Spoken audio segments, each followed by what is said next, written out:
Three, two, one, start. So, there's a fire in the building. What are you going to do? Good morning, everyone. We are Group 9, and today we'll be doing the topic about active fire and emergency evacuation. Using a university campus as a narrative site, a hypothetical fire has broken out on the second floor of Block E due to a laboratory accident. Hence, active fire prevention mechanisms were taken in place to prevent the spread of flame while evacuation occurred. To ensure fire safety, fire prevention measures include provision of compartment walls and compartment floors by height, stated in Bylaw 136 and 137, using separating walls that have fire doors for fire stopping in accordance with Bylaw 141, 161, 162, and 163. Bylaw 152 and 139 mention that openings in lift shafts and separation of fire risk areas are also necessary. In regard to the tent schedule, we need to determine which occupancy hazard that our site belongs to first. Then, look into the type of extinguishing system needed in Note 2.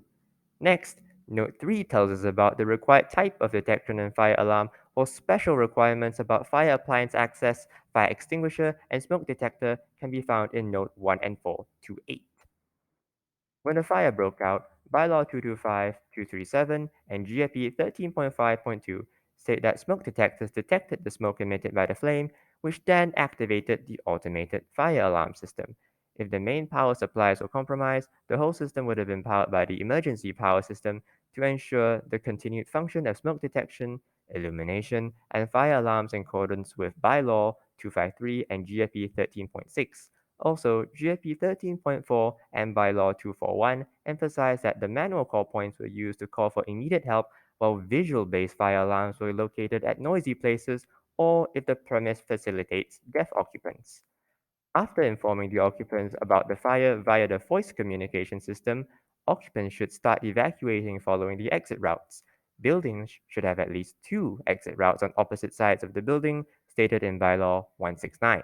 Following the route, Bylaw 253A and Bylaw 173 mentions that occupants should reach the end of the exit route guided by emergency lights and exit signs mounted on the wall above the exit door, which leads to the smoke lobby and fire staircase.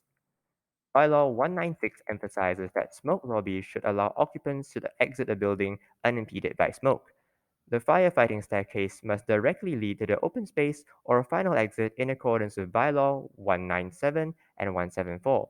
Last but not least, the public should assemble at an open space that is not more than 60 meters away from any point in the building, according to Bylaw 188. The final stage of the active fire protection mechanism, firefighters will take the fire lift providing in buildings taller than 80 meters to access the dry riser system, which is connected via a fire hydrant hose reel in accordance with Bylaw 231.